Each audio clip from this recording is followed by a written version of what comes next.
Assalamualaikum warahmatullahi wabarakatuh. Bismillahirrahmanirrahim. Alhamdulillahilladzi ja'ala as-salata imaduddin. Wassalatu wassalamu ala asyrafil anbiya'i wal mursalin. Sayyidina wa maulana Muhammad wa ala alihi wa ashabihi ajma'in, amma ba'd. Qala Allah ta'ala fi kitabihil karim wa huwa asdaqul qailin. A'udzu billahi minasy syaithanir rajim. Bismillahirrahmanirrahim. Wa ma khalaqatul jinna wal insa illa liya'budun.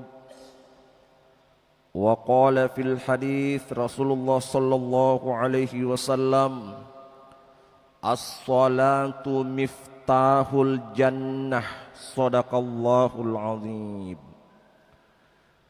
Kaum muslimin wal muslimat, jamaah subuh yang dimuliakan oleh Allah Subhanahu wa ta'ala. Pada kesempatan yang berbahagia ini, kita kembali memuji kebesaran Allah Subhanahu wa ta'ala dengan banyak-banyak melafazkan kalimat-kalimat thayyibah, kalimat-kalimat pujian, agar supaya Allah merahmati kita semua. Sebab Nabi sallallahu alaihi wasallam bersabda, la yadkhulunal jannata alaikum amaluhu. Tidak masuk surga di antara kalian yang mengandalkan amalnya semata-mata. Qila ya Rasul, ada sahabat yang bertanya kepada Nabi, wa anta ya Rasulullah, apakah kamu juga tidak masuk surga karena mengandalkan amalanmu? Qala Rasul, na'am, iya. Illa ayyataghammadani Allahu alaikum birahmatihi, kecuali mengandalkan rahmat pertolongan dari Allah Subhanahu wa ta'ala.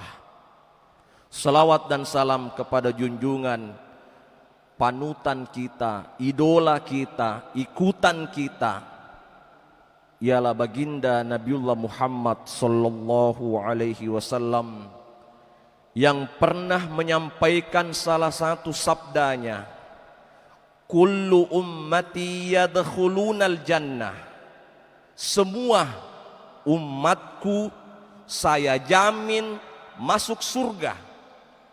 Saya ulangi, Nabi pernah menyampaikan, semua umatku, umat Islam, akan saya jamin di hadapan Allah masuk ke dalam surga, illa kecuali man aba, kecuali yang tidak mau sama sekali masuk ke dalam surga. Qalu ya Rasulullah, ada sahabat lagi bertanya, siapakah gerangan dari kalangan umatmu, umat Islam, yang sama sekali tidak menginginkan dirinya masuk ke dalam surga? Qala Rasul, Nabi menjawab, man ata'ani dakhalal jannah wa man asa'ani faqad aba. Lihat redaksi hadis ini, siapa yang taat kepada aku, taat kepada Allah, surga tempatnya. Wa man asa'ani faqad aba, siapa yang menolak patuh pada Allah, menjauh dari ajaran-ajaran baginda Nabi Muhammad sallallahu alaihi wasallam, termasuk mengingkari ajaran Nabi Muhammad sallallahu alaihi wasallam, maka nanti di hadapan Allah tertolak dengan mentah-mentah ditolak di hadapan Allah Subhanahu wa ta'ala. Itu sebabnya ada pernyataan ulama, orang yang sholat sudah pasti Islam, tapi orang yang beragama Islam belum tentu sholat. Maka pembahasan kita pada subuh ini babus sholah. Pengarang kitab Fathul Mu'in, Syekh Zainuddin bin Abdul Aziz, memulai babnya babus sholah, bab tentang sholat. 5 rukun Islam, mulai dari mengucapkan kedua kalimat syahadat, itu tujuannya membersihkan diri ini dari kemusyrikan.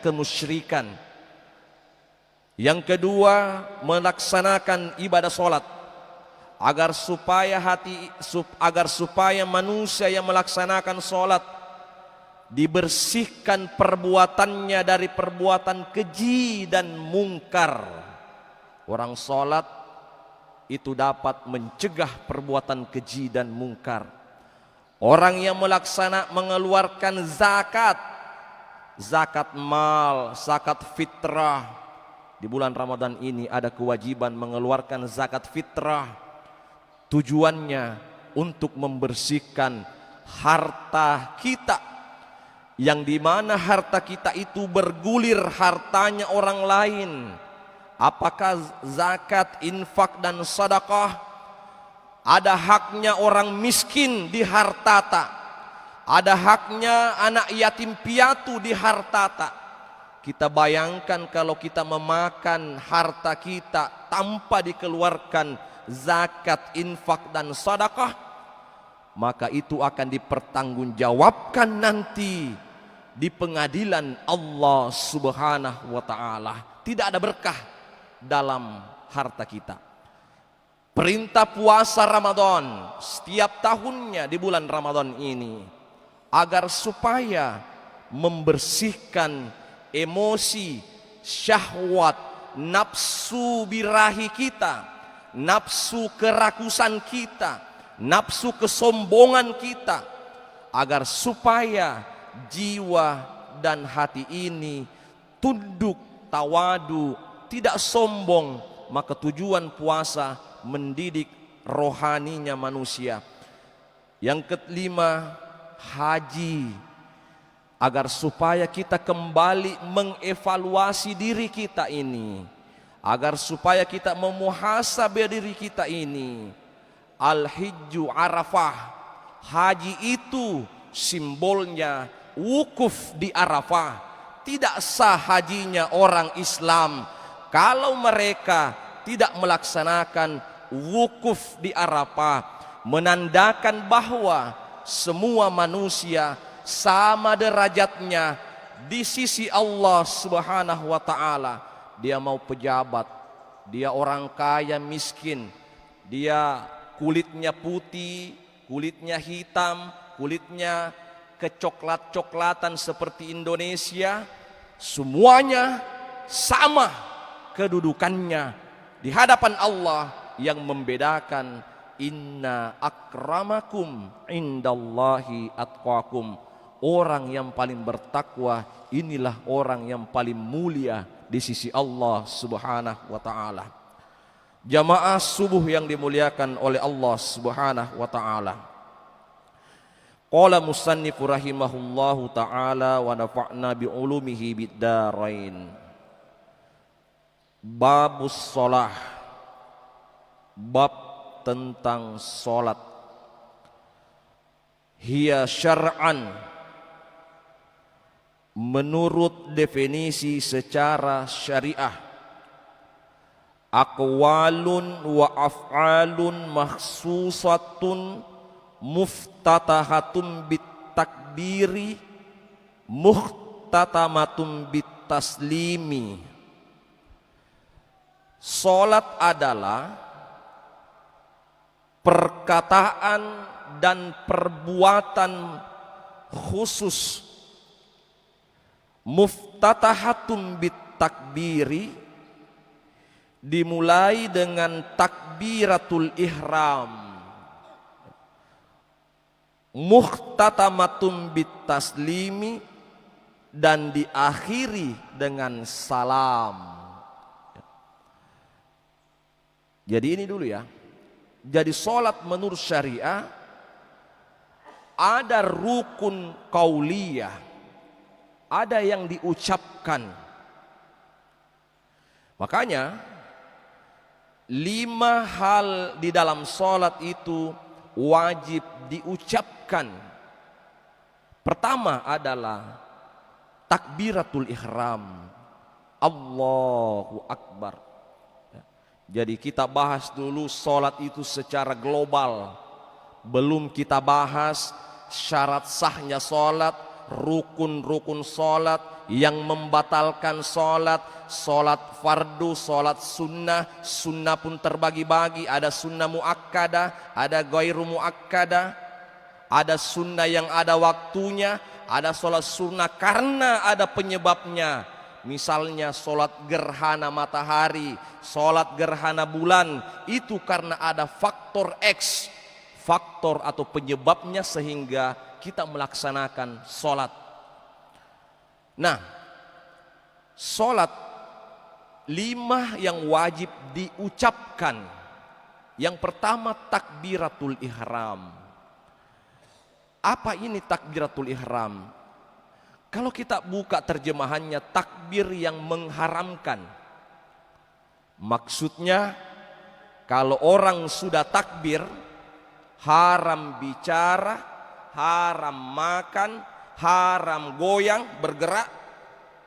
Karena ada yang pernah tanya saya, ini Ustaz, saya ini setiap saya mau sholat takbir pasti gatal saya punya pipi. Mas sempaja Pak Jek nama kata pilih kalau tidak sholat, kadang tidak, tapi kalau mau sholat, saya bilang, itu prosesnya nanti panjang. Pra sholat ini yang diperbaiki dulu. Sebelum kita sholat, apa memang kita lakukan? Ya.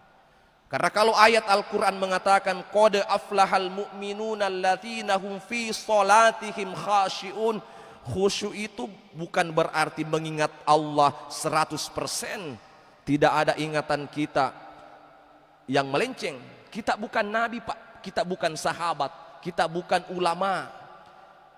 Nabiullah Muhammad sendiri lama sujud itu karena ada cucunya Hasan dan Husain di punggungnya sehingga lama sujud. Ini. Nah, takbiratul ihram. Adapun ini khilafiyah akan dibahas nanti, di mana letak posisinya tangan, apakah sejajar bahu atau di bawah telinga, itu pembahasan furu'iyah, khilafiyah, perbedaan pendapat di kalangan ulama-ulama mujtahid. Apakah di atas dada, antara perut dengan dada, miring sedikit ke hati? Imam Syafi'i berpendapat seperti itu khilafiyah semua. Yang pasti kalau orang sholat diucapkan Allahu Akbar. Kadangkala juga ya, dalam sholat, maaf ya, jangan sampai menurut kita baik tapi mengganggu orang lain. Kadang saya juga dapat pengalaman ketika sholat, itu kan sudah tahiyat, besar suaranya, at-tahiyatu barakatus sholawatu. Ya jangan terlalu besar, kita juga hafal. Ada juga orang sunnah sakta, imam kalau sudah menyampaikan waladhdallin, amin, diam. Imam memberikan kesempatan kepada makmum untuk membaca surah Al-Fatihah. Kadangkala juga ada makmum besar Al-Fatihahnya, Bismillah. Iyyaka na'budu. Kita juga hafal. Jangan terlalu besar suaranya. Cukup kita yang tahu Bismillahirrahmanirrahim. Seperti itu ya. Nah, takbiratul ihram. Yang kedua adalah surah Al-Fatihah. Rasulullah bersabda, la tasihu sholata illa bi fatihal kitab. Tidak sah salat tanpa membaca surah Al-Fatihah. Al-Fatihah ini memiliki 7 ayat. Yang kalau kemudian ulama kita mengatakan bahwa setiap ayat itu ada wakafnya, tanda wakaf berhenti, bukan berarti tidak boleh meneruskan. Misalnya Ar-Rahman, maksudnya Alhamdulillahi Rabbil Alamin Ar-Rahmanir Rahim Malik, dia sambung toh. Tetapi ulama mengatakan kalau perlu singgah, wakaf, spasi, Alhamdulillahi Rabbil Alamin. Tadi imam kita contohnya Ustaz Muhammad Said memimpin sholat, itu spasi. Apa maknanya? Karena setiap ayat dalam surah Al-Fatihah itu ada jawabannya Allah. Ini terbukti dalam satu hadis Nabi Sallallahu Alaihi Wasallam. Makanya kalau dibaca cepat, satu nafas Al-Fatihah, Alhamdulillahi Rabbil Alamin Ar-Rahmanir Rahim Maliki Yaumiddin Iyyaka na'budu wa iyyaka nasta'in, itu kan satu nafas. Padahal ada hadis ditelusuri dan ini derajatnya sahih, ketika membaca Alhamdulillahi Rabbil Alamin, Allah jawab hamidani abdi, hambaku telah memuji-muji saya. Kan kita baca Alhamdulillahi Rabbil Alamin, segala puji bagi Allah Tuhan semesta alam. Allah jawab, Allah senang kalau dipuji-puji. Manusia saja gembira kalau disanjung-sanjung. Bagaimana dengan Allah Subhanahu wa ta'ala kalau disanjung-sanjung bahwa Engkau ya Allah pemilik alam semesta ini, tidak ada makhluk yang lebih hebat, lebih besar, lebih berkuasa kecuali Engkau ya Allah. Allah senang, Allah jawab hamidani abdi, luar biasa ini hambaku, dia puji-puji saya. Ar-Rahmanir Rahim wa athna alayya abdi, Allah, saya ini dipuji lagi itu kedua kalinya. Allah senang dipuji-puji. Maliki yaumiddin majjadani abdi, Allah katakan majjadani abdi, ternyata ini hambaku mau dekat dengan saya. Ternyata hambaku ini, Allah kan saksikan kita sholat Pak, berdasarkan hadis, apa itu hadis qudsinya ya, yang apa namanya sampaikan oleh Rabi'atul Adawiyah ini ya.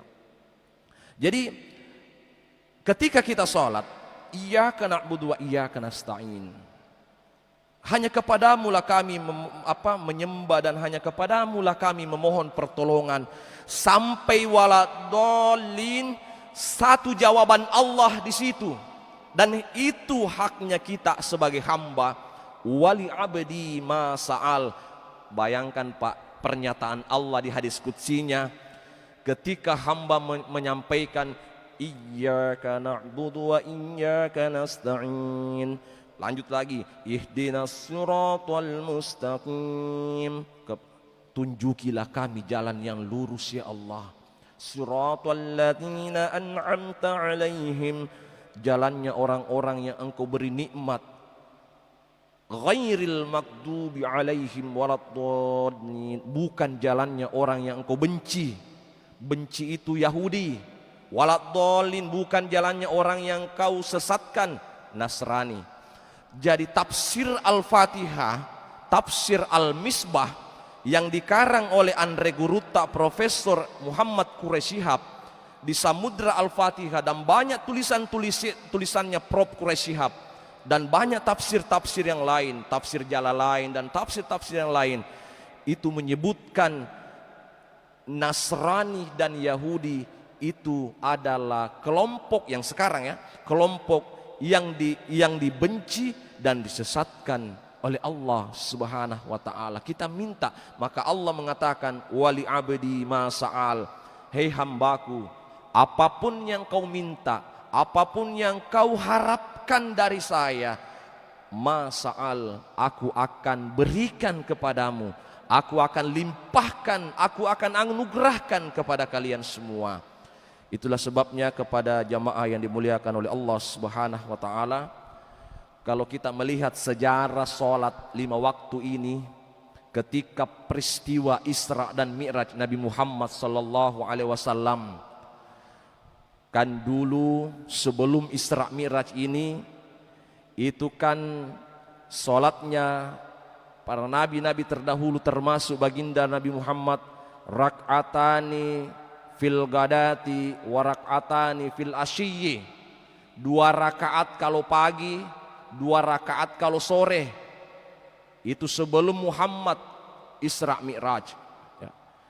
Lalu kemudian ketika peristiwa Isra Mi'raj ini menjadi tanda lahirnya sejarah sholat fardu 5 waktu ini, ada yang menarik. Surah Al-Isra ayat pertama memulai dengan kalimat Subhanah, Maha suci Allah. Asra bi abdihi lailam minal masjidil harami ilal masjidil aqsa. Allah menggunakan kata bi abdihi. Kenapa Allah tidak menggunakan kata bi rasulihi, yang diperjalankan adalah rasulnya? Kenapa Allah tidak menggunakan bi nabiyihi, dengan nabinya diperjalankan, tapi hamba?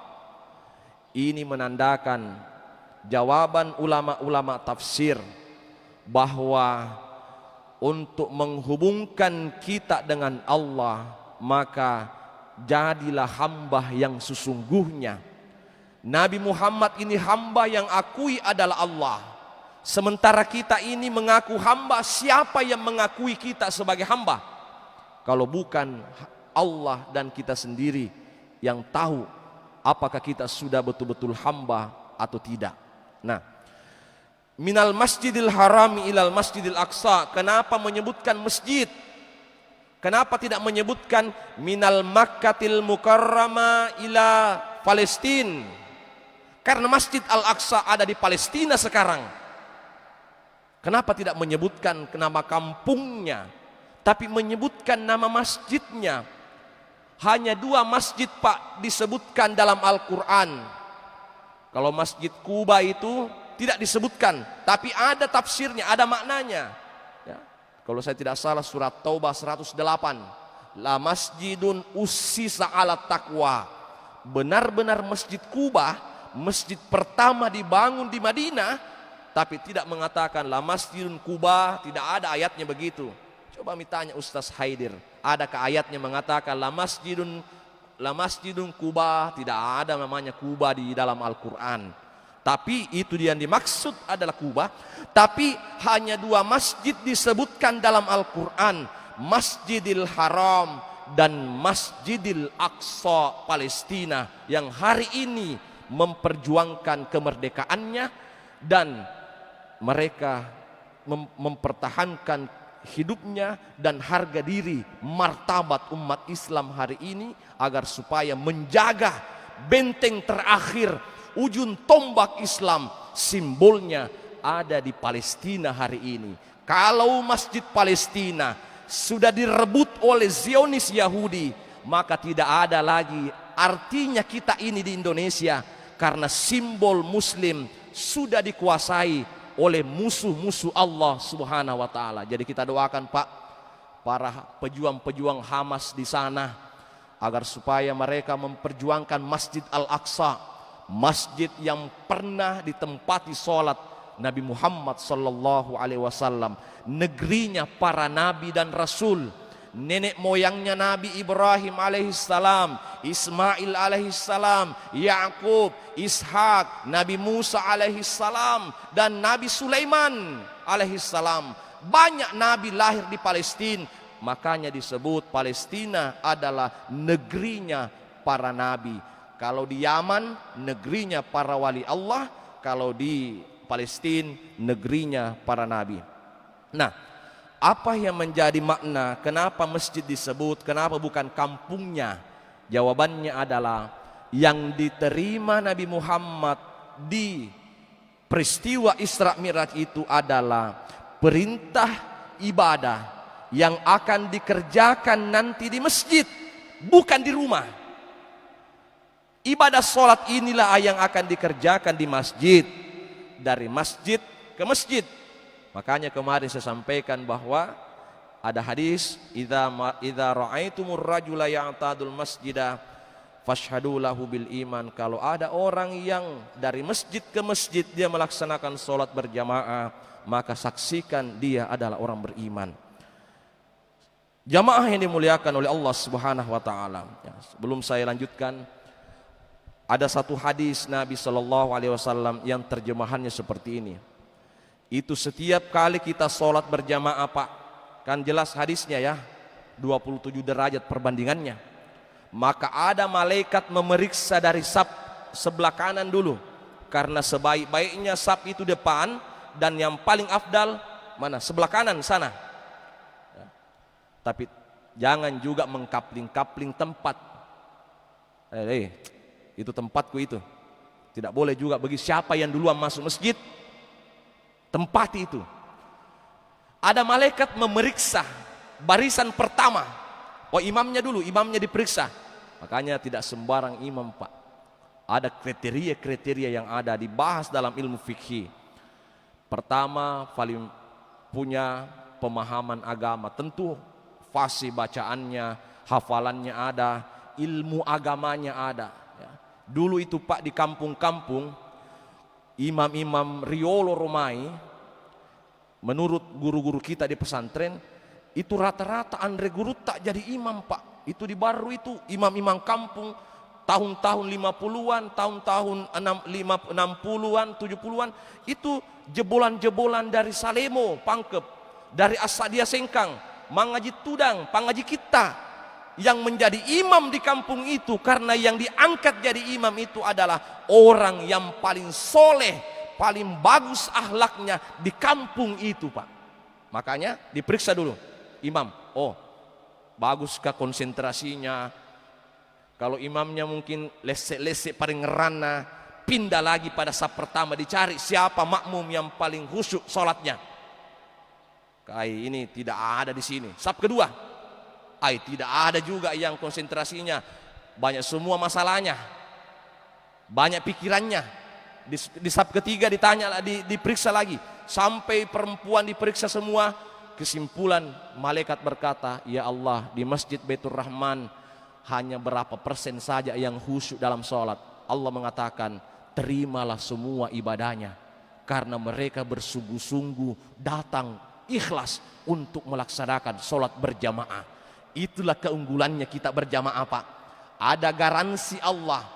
Kalau kita sudah berusaha sembahyang, sudah berusaha sholat, memperbaiki tumakninanya, memperbaiki niat kita, bacaan kita, sudah makmum, sudah bagus kita punya istinja, tohara, kebersihan, bersih kita punya badan, tidak hadas besar, tidak hadas kecil, ada wudunya kita, pakaiannya kita tidak bernajis.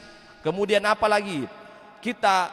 Tempatnya kita bersih, di masjid ini bersih, maka diterima semua ibadahnya karena kesungguhan kita melaksanakan sholat berjamaah. Jamaah yang dimuliakan oleh Allah Subhanahu wa taala. Wa summiyat bidzalika listimaliha 'ala shalah. Yang tadi dimaksud itu adalah sholat. Jadi ucapan, perbuatan, dan rukun kolbi, ya, itu adalah sholat. Jadi rukun kolbi adalah niat sholat. Niat sholat itu sudah dibahas, Pak, tahun-tahun kemarin. Usolli fardas subhi itu lafaz niat, bukan niat. Ya. Karena niat itu bersamaan dengan gerakannya kita. Makanya ulama-ulama kita mengatakan pakanjariwi pintuna sempajangi. Pintunya sholat itu takbiratul ihram. Pintu masjid ada, pintu rumah ada, pintunya sholat di mana? Di takbiratul ihram. Kita perbaiki takbiratul ihram di sini. Inilah makanya bermacam-macam. ada yang panjang Allahu Akbar, karena dia ketika menyebut lafaz Allah dalam hatinya menyebutkan saya niat sholat subuh. Antara ucapan dan hati itulah niat ya, niat sholat. Lanjut ya. Jadi yang diucapkan adalah takbiratul ihram, yang diucapkan adalah surah Al-Fatihah, yang diucapkan adalah syahadat, asyhadu an la tahiyat ya, syahadat, asyhadu an la ilaha illallah wa asyhadu anna Muhammadar Rasulullah. 4, Allahumma sholli, diucapkan itu Allahumma sholli ala Sayyidina Muhammad. Ada juga yang menyebutkan tidak perlu pakai Sayyidina, tetapi kalau kita buka penjelasan ulama-ulama kita, tidak salah juga kalau menyebutkan Sayyidina dalam sholat. Karena ada yang memperdebatkan itu, Ustaz mana dalilnya bahwa salawatnya Nabi itu kan Allahumma sholli ala Muhammad wa ala ali Muhammad.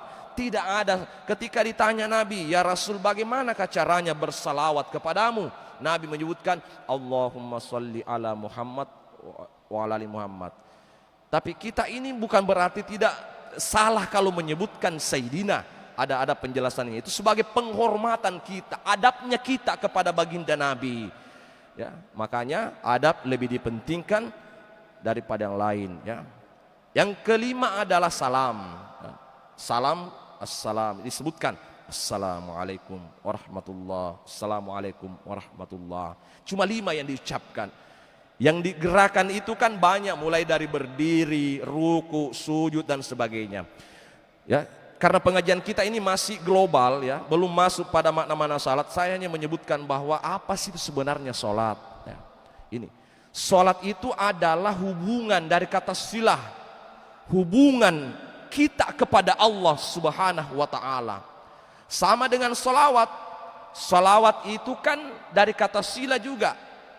Sholat kepada Nabi, jangan maknai oh ini keliru, ini ustaz, kenapa sholat kepada Nabi. Sholat itu hubungan kepada Nabi, namanya salawat kepada Nabi Sallallahu Alaihi Wasallam. Itulah sebabnya kepada jamaah, kenapa kemudian satu-satunya yang diperintahkan Allah dan Allah juga lakukan adalah salawat. Nah, Allah memerintahkan sholat, Allah tidak sholat. Mana dalilnya? Tidak ada. Allah perintahkan puasa Ramadan, Allah tidak puasa dan sebagainya. Panjang lagi pembahasannya itu. Tetapi Allah menyebutkan dalam Al-Quran, innallaha wa malaikatahu yusalluna ala nabi ya ayyuhalladzina amanu sallu alaihi wasallimu taslima. Allah dan para malaikatnya itu bersalawat kepada Nabi Muhammad sallallahu alaihi wasallam, dan wahai orang-orang beriman, bersalawatlah kalian kepada Nabi Muhammad sallallahu alaihi wasallam. Baik, sedikit saya ingin menyinggung masalah salawat ya. Ada satu riwayat, jangan disepelekan salawat Pak. Karena Nabi sallallahu alaihi wasallam mengatakan la yadkhulunal jannata bakhil. Susah masuk surga orang yang seke, yang kikir. Kikir di sini bukan hanya tidak mau pelit mengeluarkan sebagian hartanya, bukan itu, bukan cuma itu, ya. Tapi termasuk itu, dia punya harta tapi malas bersedekah, malas bantu orang lain, malas berbagi kepada orang lain. Tapi kikir yang sesungguhnya adalah man zukirtu indahu walam yusalli alayya. Mendengarkan namaku disebut Muhammad sallallahu alaihi wasallam tapi tidak bersalawat kepada aku, maka itulah kikirnya kikir, sekeknya seke, karena mendengarkan Nabi disebut namanya tapi tidak bersalawat. Makanya kepada jamaah saya instruksikan, saya sampaikan, kalau ada penceramah atau ada kajian-kajian, kalau penceramahnya mengatakan Muhammad, Nabi Muhammad sallallahu alaihi wasallam, kita menyebutkan dalam hati atau ucapan kecil Allahumma sholli ala sayyidina Muhammad. Sama dengan kalau penceramah mengatakan mari kita bersolawat kepada Nabi Muhammad sallallahu alaihi wasallam. Ada juga orang pakai selfie, foto-foto saja penceramahnya. Harusnya diam ketika penceramah mengatakan mari kita bersalawat kepada Nabi Muhammad. Dengan spontan kita mengucapkan Allahumma salli ala Muhammad wa ala ali Muhammad. Boleh juga Allahumma salli ala Sayyidina. Boleh juga Allahumma salli wa sallim wa barik alaih. Terselah ya. Atau sallu ala Nabi. Tapi lebih bagusnya antara hanya dua, Allahumma salli ala Muhammad atau Allahumma salli ala Sayyidina Muhammad. Itu yang dibiasakan, Pak. Jangan biasakan menyepelekan hal-hal kecil tetapi maknanya sangat besar. Baik, ada satu hadis Nabi sallallahu alaihi wasallam. Nabi bersabda, "Atani Jibrilu wa Mikailu wa Israilu wa Israfilu." Aku pernah didatangi oleh 4 malaikat sekaligus. Ini Nabi menyampaikan.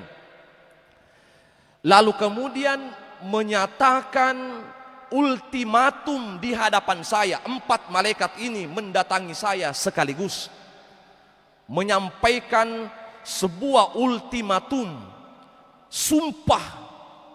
Dia mengatakan, Rasulullah, wa qala Jibril, man shalla alaika asyara marratin, siapa yang bersalawat kepadamu Muhammad 10 kali saja dalam sehari semalam. Tidak banyak, Ji. Sumpahnya Jibril, siapa yang bersalawat kepadamu 10 kali dalam sehari semalam. Kita tadi sudah berapa kali salawat dalam sholat, Pak? 2 kali sholat subuh, 2 kali mungkin salawat. Kalau mau balik nanti pagi zikirnya kita, apakah zikir pagi, zikir petang, ada salawat di dalamnya. Apa kata Jibril? Ana akhudhu biyadihi wa umirruhu ala sirat. Aku akan menggenggam kedua tangannya nanti ketika manusia seluruhnya akan diperhadapkan pada jembatan Siratal Mustaqim. Yang dibawanya jembatan itu ada gejolak api neraka yang menyala-nyala. Aku akan menuntun dia, ku genggam tangannya, umat Muhammad yang rajin bersalawat. Aku akan tuntun dia sampai selamat pada tujuannya. Yang jauhnya itu sangat jauh jaraknya, panjangnya yang sangat luar biasa. Ini sumpahnya Jibril alaihissalam. Lalu kemudian waqala Mikail. Ini Mikail, malaikat yang pembagi rezeki ya. Man shalla alaika asyara marratin, siapa yang bersalawat kepada Muhammad, ini sumpah saya Muhammad 10 kali. Ana asjudu, ana askihi min haudika. Aku akan beri dia minum dari telaga Kal Kautsar. Danau, ada telaga Kal Kautsar yang nanti akan diminumkan kepada umat Nabi Muhammad ketika berjalan 50.000 tahun perjalanan di padang mahsyar. Di seluruh manusia akan dikumpulkan. Betapa gambarannya di padang mahsyar, begitu panas, padang yang sangat luas, tidak ada tempat berteduh. Tapi insya Allah ada 7 golongan yang akan mendapatkan naungan nanti di hari kemudian, Pak. Adalah rajulun qalbuhu mu'allakun fil masajid, seseorang yang hatinya selalu ingat masjid, dengan sholat, dengan beribadah kepada Allah, itu akan mendapatkan pertolongan, naungan, acino-cinongeng, tempat berteduh nanti pada saat tidak ada tempat naungan. Pada hari kemudian, pada hari pembalasan adalah orang yang rajin sholat berjamaah ini insya Allah. Apa kata Mikail alaihissalam? Telaga Kal Kautsar itu lebih manis daripada madu dan susu. Adakah jamaah di sini pernah campur madu dan susu? Lebih manis lagi dengan itu. Madu saja manis, Susu saja manis, apalagi banyak gulanya. Bagaimana kira-kira kalau sudah dicampur dalam satu gelas susu dan madu tambah gula pasir, diaduk, lebih manis lagi airnya Telaga Kal-Kautsar. Dan orang yang meminum itu tandanya orang beruntung nanti di hadapan Allah. Tidak akan pernah haus lagi sampai di hadapan Allah, tidak kehausan lagi sampai di hadapan Allah. Yang ketiga, waqala Israfilu, Israfil berkata, man shalla alaika asyara marratin, siapa yang berselawat kepada Muhammad 10 kali, ana asjudu lillahi ta'ala azza wa jalla la arfa'ur ra'si hatta yaghfirallahu lahu. Aku akan sujud memohon kepada Allah agar supaya umat Muhammad yang rajin bersalawat ini diampuni, dihapus semua dosa-dosa dan kesalahannya. Itu diakibatkan karena faktor salawatnya kepadamu Muhammad. Aku menjadi jaminan di hadapan Allah, tidak akan kuangkat kepalaku sebelum Allah menjamin dosanya umat Muhammad sudah bersih, suci, hilang dan sebagainya. Terakhir, waqala Israilu, malaikat Israel bersumpah. Malaikat Israel ini Pak, malaikat yang akan menemui kita pada akhir kehidupan ini. Ketika ajal kita sudah sampai, mau tidak mau, rela atau tidak, tempat terakhir kita adalah kuburan. Ikhlas atau tidak, mesti kita tinggalkan dunia yang fana ini. Kita tinggalkan anak istri kita tinggalkan harta kekayaan kita. Orang yang pensiun dari ASN, PNS, gaji pensiunnya semua ditinggalkan dan sebagainya. Apa sumpahnya Israel ini? Ya Muhammad, man shalla alaika asyara marratin, siapa yang bersalawat kepadamu 10 kali, ana akbidu ruhahu kama qabidtu arwahal anbiya'i alaihi salam.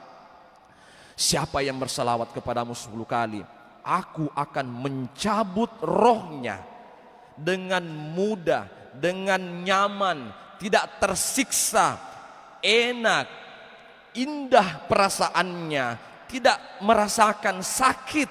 Ana akbidu ruhahu kama qabidtu arwahal anbiya'i alaihi salam, sebagaimana aku pernah mencabut nyawanya para nabi dan rasul, termasuk nyawamu Muhammad yang aku cabut. Begitulah nanti yang dirasakan oleh umatmu. Saya kira demikian, mudah-mudahan ada manfaatnya. Insyaallah pada subuh berikutnya kita akan sambung pembahasan tentang sholat ini. Mari kita berdoa kepada Allah Subhanahu wa taala. Amin ya rabbal alamin. Bismillahirrahmanirrahim. Alhamdulillahi rabbil alamin. Wa sallallahu ala sayyidina Muhammad wa ala alihi wa sahbihi wa sallam.